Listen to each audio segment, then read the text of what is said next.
On vient au Paris Saint-Germain, bien en jambes dans cette Ligue Europa. Et la qualification était possible ce soir pour les Parisiens en cas de victoire sur le Borussia Dortmund, leader de la Bundesliga, et qui s'est permis de s'imposer lors de ses 5 matchs à l'extérieur en championnat. Ça veut dire que ça va être compliqué pour les Parisiens. On retrouve en direct du Parc des Princes Grégory Novak et Luc Sonor.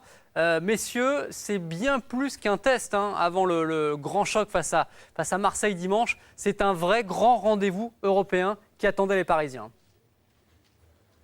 Oui, un vrai défi, puis l'occasion de se rassurer pour les Parisiens. La confirmation en tout cas, Luc, avec la profondeur de banc dont jouit cette saison Antoine Kombouaré, qu'il y a 2 équipes, une pour le championnat et une pour la Coupe d'Europe. Oui, complètement. On a pu le voir ce soir avec la rentrée de Camara, de Seara, de Clément et également de Liondoula, 2 garçons qu'on verra sûrement pas dimanche contre les Marseillais. Donc c'est vous dire les choix qu'a Antoine Kombouaré pour faire son équipe par rapport à la Coupe d'Europe. Vous disiez une équipe invaincue à l'extérieur en championnat, c'est même plus que ça, c'est 9 matchs toutes compétitions confondues, sans défaite en déplacement cette saison pour le Borussia Dortmund. C'était un vrai gros morceau au Parc des Princes ce soir pour le Paris Saint-Germain. Voici les meilleurs extraits de cette rencontre entre les 2 équipes.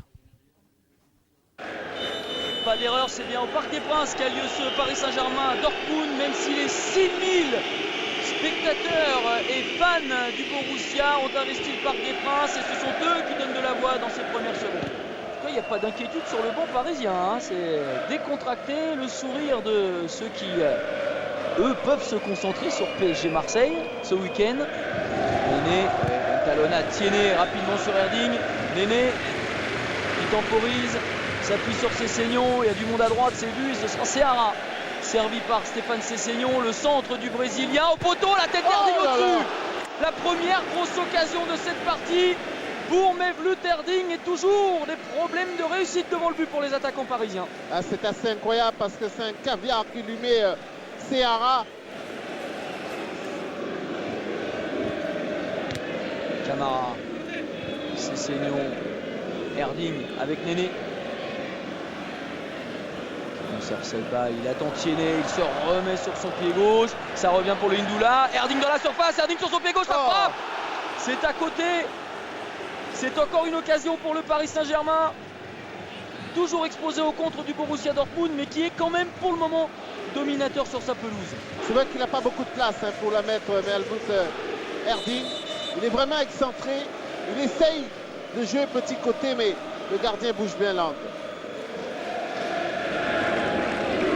2 minutes encore à jouer dans le temps réglementaire.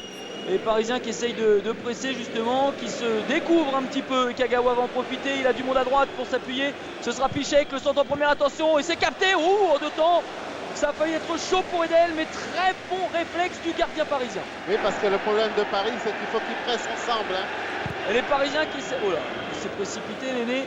Ils essayent, on disait, de tout donner, d'aller vite justement pour essayer de marquer avant la mi-temps, un petit peu trop vite peut-être. Oui, ils pressent ensemble, il faut qu'ils pressent ensemble parce qu'on voit qu'ils sont vite éliminés quand ils vont presser un derrière l'autre comme ça.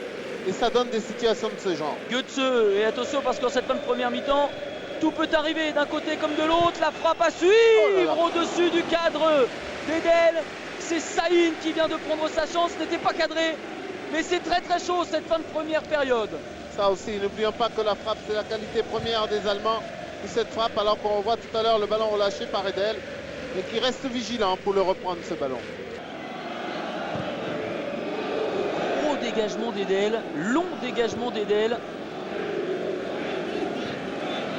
Bodmer, au-dessus, pas de hors-jeu pour Erding, pas de hors-jeu, le contrôle d'Erding. La frappe d'Erding et le contre de Weidenfeller. C'était difficile pour Mevlut Erding, qui a bien contrôlé, qui s'est retourné. Il n'y a pas de hors-jeu, effectivement. Mais que peut-on lui reprocher? Il fait le bon contrôle, c'est le gardien qui sort vite. Il met une frappe puissante qui est contrée. Et Néné qui appelle le ballon, c'est vu. Que de bonnes passes pour Mathieu Bodmer. Le centre de Néné, c'est repoussé par la défense de Dortmund. Ça c'est bien joué aussi pour Kagawa, qui se retourne et qui va changer de côté. Là aussi, c'est précis. C'est techniquement très bon. Götze sur son pied droit, la sortie de Sako, c'est perdu pour les Parisiens. Attention, Lucas Barrios qui va frapper, ça passe devant Edel. Belle séquence là aussi pour Dortmund. Barrios réclame le corner, ce sera une sortie de but, mais qu'ils ont eu chaud les Parisiens.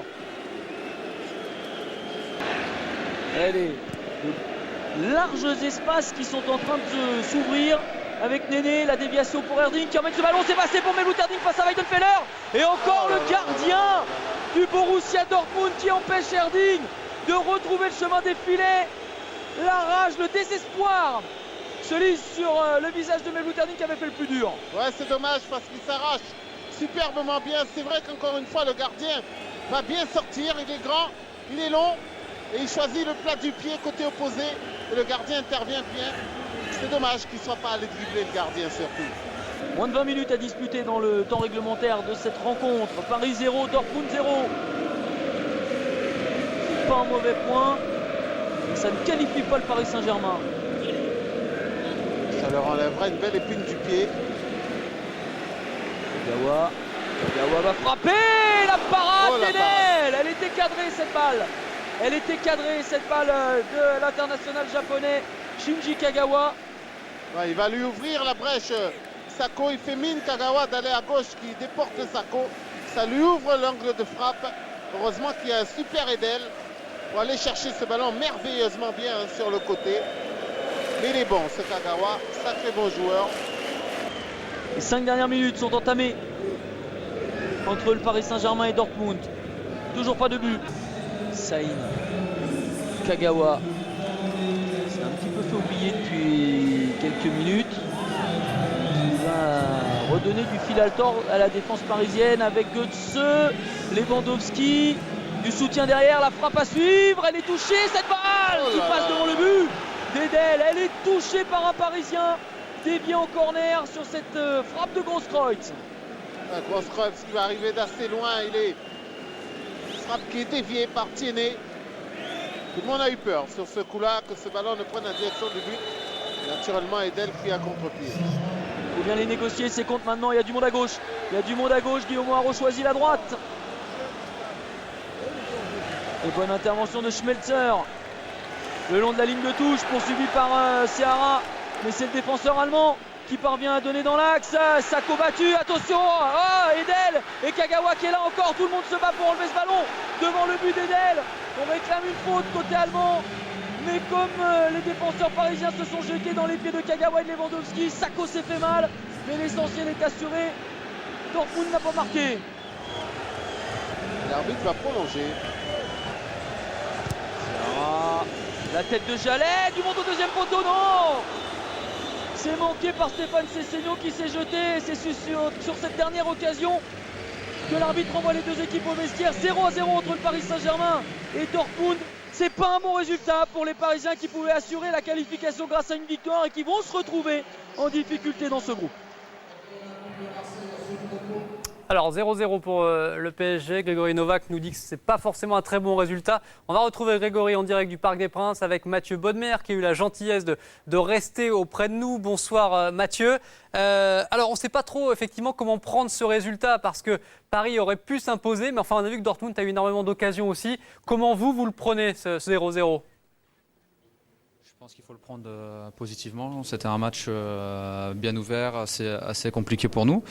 On a eu vraiment beaucoup d'occasions, on n'a pas su concrétiser, mais Dortmund a montré comment le match allait, c'était vraiment une grande équipe. Ils ont eu des situations aussi de marquer, donc je pense que le partage des points est équitable pour nous ce soir. Vous pensez que c'est une bonne prestation du Paris Saint-Germain? On vous a vu souvent aux avant-postes, vous avez attaqué la rencontre avec la volonté de la gagner, un petit peu comme c'est l'état d'esprit du Paris Saint-Germain cette saison. Qu'est-ce qui vous a manqué aujourd'hui? Un petit peu de finition, un petit peu de réussite, peut-être un peu moins de précipitation aussi dans l'avant-dernier geste ou le dernier geste. Mais voilà, je pense qu'on a quand même fait un match de grande qualité. Il y avait deux belles équipes ce soir. Je pense que tout le monde a pris du plaisir. Il a seulement manqué des buts pour nous, pour Dortmund, pour que le spectacle soit encore mieux. Mais voilà, je pense qu'on peut s'appuyer quand même sur des matchs comme ça pour la suite de la saison. Un peu émoussé aussi physiquement. Sur la fin, à l'aller, vous aviez fait la différence sur votre volume physique. On vous a senti pêcher un petit peu dans les réserves en fin de rencontre. Oui, c'est vrai que le dernier quart d'heure a été assez compliqué pour nous. Je pense que Dortmund a eu une très grande possession de balle. Ils ont bien fait tourner le ballon. Et puis à chaque fois qu'ils accélèrent, ils sont très difficiles à contrer. Donc voilà, ça nous montre aussi le chemin qu'il nous reste à parcourir contre des équipes comme celle de Dortmund pour justement avoir la maîtrise du ballon, pouvoir garder un petit peu la possession, avoir des temps forts, des temps faibles. C'est vrai que nous, on a pour habitude de faire beaucoup d'attaques rapides. Mais voilà, derrière, il faut courir pour récupérer le ballon et physiquement, on pêche un petit peu à la fin.